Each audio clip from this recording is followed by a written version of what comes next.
Hey, how you guys doing? I'm Prajwal from Indie Crypto and welcome to today's video. It's raining here right now in Bangalore, so I'm really sorry if you pick up some rain noises during this video. So let's start with the latest news and the happening news in the crypto space today. Starting with India, I did receive another email from CoinSecure today saying they're accepting new fiat currency deposits into the system now, but they still have some backlog with the KYCs though. So they're looking out to clear that very soon. But because of this downtime from CoinSecure, I think a promising alternative has come up, which is CoinEx. I personally have had a good experience with them. They have a faster KYC procedure. They have a faster fiat funds credit procedure as well. So that's great news because having alternatives, having competition is always great. So moving on to more news from India. So here's a nice article from Cointelegraph saying the growing appetite of blockchain in India. And because India is a very technology friendly country, people are very technical sound here. Now there is a bank from India which is Yes Bank. I'm sure you would have come across. So they have built a first blockchain to digitalize vendor financing for one of their corporate customers. So that's something very interesting. And this is one of a kind. I think this is the first blockchain project from any bank. Now previously we did see a lot of banks showing interest in the blockchain technology, but actually coming out with a final product, that's really great. Hope more such projects from the banks do come up. And there's the banks have also tied up with Ripple, which is another cryptocurrencies which main aim is to simplify global payments.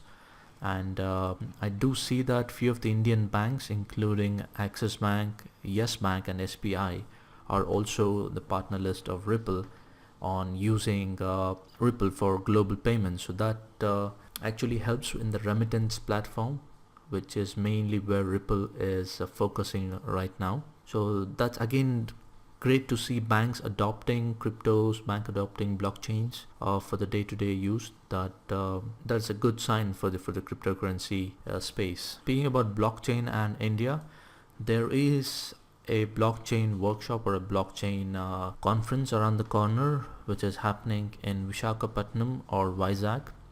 It's happening on 9th and 10th of October, and it's been sponsored and powered by the government of Andhra Pradesh. Now this is a great initiative by the government of Andhra Pradesh, where they want to have an open discussion and see how blockchain is going to be useful in different businesses and different industries. I did go through the agenda and the speakers, so it's a nice lineup that I see here, because however blockchain can be used in different sectors like banking, insurance, governance, supply chain logistics and other stuff. And also they have a very good list of speakers as well, including the people from the IT ministry of the government, also people from other countries who are involved in digital space, and professors from some great universities, and also experts from the main cryptocurrency firms. So that's a very interesting lineup that's there here. I am actually looking out to see if my dates are free and if I can attend this conference. I had attended a similar conference last year, which was a conference from RBI, and one of the topic they wanted to speak was about blockchain. But back then I don't think there was so much awareness as it is today about blockchain, and there were a few negative news about Bitcoin at that point, where a few of the exchanges were hacked. And whenever we wanted to speak about blockchain to anybody in the conference, all they spoke was negative about Bitcoin. But hopefully now the awareness has increased about blockchain and cryptocurrencies, and hopefully this conference turns out to be success and leads an example to other governments in India to understand about blockchain. And moving on to exchanges, this is a great news. Now, local Bitcoins, one of the premier exchanges or marketplace for Bitcoin around the world, have come out with the news saying that they're not going to support any airdrops of Bitcoin in future. So a lot of the local Bitcoin users were waiting for an update about the Bitcoin Cash, the hard fork that happened on August 1st, and they wanted to know what would happen or when would they get the Bitcoin Cash for the amount of Bitcoins that was left in the local Bitcoins wallet.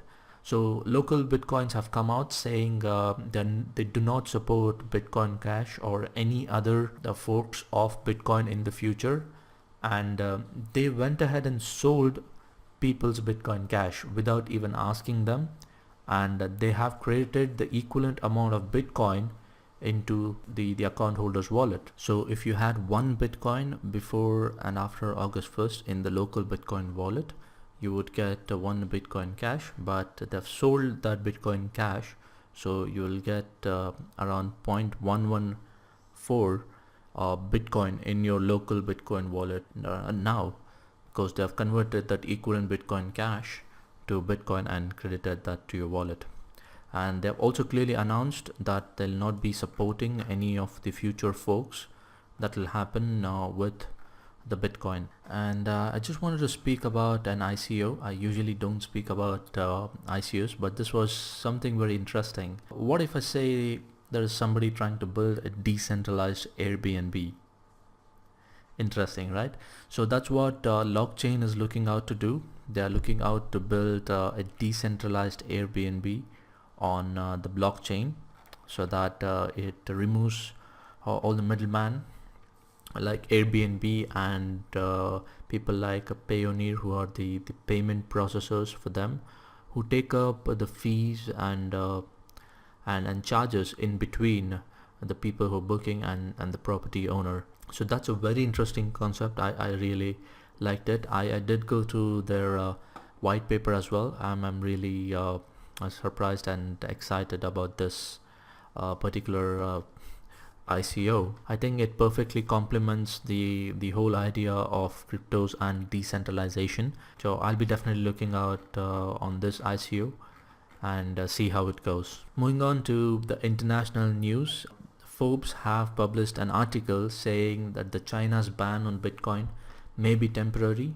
This might be because there is an election, the communist election happening in China around October 18th, and there could be some political motivation or a political agenda behind cracking down of the ICOs and the Bitcoin exchanges ban as well. So according to the article, the ban might be temporary and it might be lifted once the elections are completed. But I think most of the cryptocurrency firms have moved out of China right now, looking out for a safe haven outside China. And I think it's too late from China to reverse the damage that has been done already. And more international news, Bitcoin is trading at 85% premium in Zimbabwe. Like we know already that in countries like Zimbabwe and Venezuela, the currency is hyperinflated. And in Zimbabwe, the government has restricted the flow of cash into the country and also stopped all the credit card payments. So people have moved on to cryptocurrency, especially Bitcoin, in order to transact for the day-to-day needs. And because of this, an exchange in Zimbabwe called Bitcoin Fundi has seen a price increase of almost 85%. So currently, if I look at CoinMarketCap, the Bitcoin is currently sitting at $3,900, but in Zimbabwe, the price is currently around $7,200. That's like almost double. So this clearly shows whenever the government money fails, people will definitely look out into Bitcoin and other cryptocurrencies because they offer a better system for trade and for store of value.